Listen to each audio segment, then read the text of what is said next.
Hello again, and welcome back to Journalistic Writing Basics.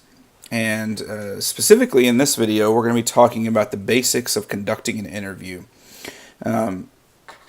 Interviewing, though it may seem pretty obvious, it's kind of the truth about any type of journalistic process or any process at all, is that there are really kind of three phases: the pre-interview, the interview, and then the post-interview. And a lot of times, we focus on just getting the interview done, especially if we're writing a news story, something that needs to be fast. We try to get the quote or get the thing that needs to be said, and then we move on and do our writing. But really giving proper attention to all three phases of the interview is really important, and we're going to talk about that today. Now, starting with the pre-interview, and I want to pause right here and just say that if you have not yet watched the video that I posted on Google Classroom from Katie Couric about conducting an interview and conducting a good interview, please stop right now and go watch that 5-minute video. Now, Katie Couric, for those of you who don't know, made her career as a journalist interviewing people and doing it on camera and live in some instances. And though the type of interviewing she did is somewhat different than the type of interviewing we do for stories, her talk about preparation and the way that she approaches interviews is essential for any type of interview, especially when we talk about student journalism, about taking the right approach to the person we're interviewing. Oftentimes I find that students almost feel like a burden to people they're interviewing, and therefore they kind of rush it.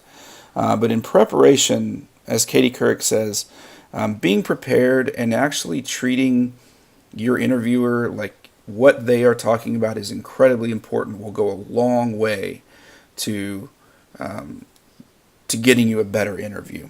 So if you haven't, again, watched that video, please watch it first. And now we'll talk about the pre-interview. So first of all, practical standpoint is you definitely want to set up appointments for your interviews ahead of time. What you don't want to do is go, hey, can I just go interview this guy real quick?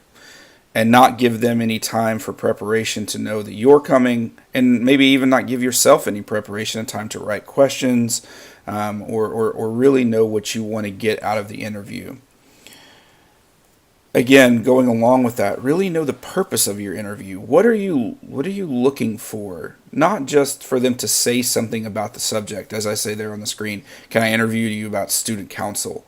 While that might get you something that you could use, it's much, much better to know that what are you wanting to know about student council? Why are you talking to this person about student council and not someone else? So really knowing your angle, knowing what you want to get from them, is super important when conducting or preparing for your interview. Know something about the subject before you go in. Even if this entails talking to other people in class, talking to your teachers, know something about the subject so that you don't walk into the interview wanting to know something about campus ministry but having no understanding of the way the campus ministry works, for example. So knowing something ahead of time is very important. Write your questions and then be prepared not to use them. I will tell you that a lot of times interviewers get ready to go into an interview, they come out and they didn't use many of their questions, but just the preparation for getting ready to go ask those questions makes it a better interview.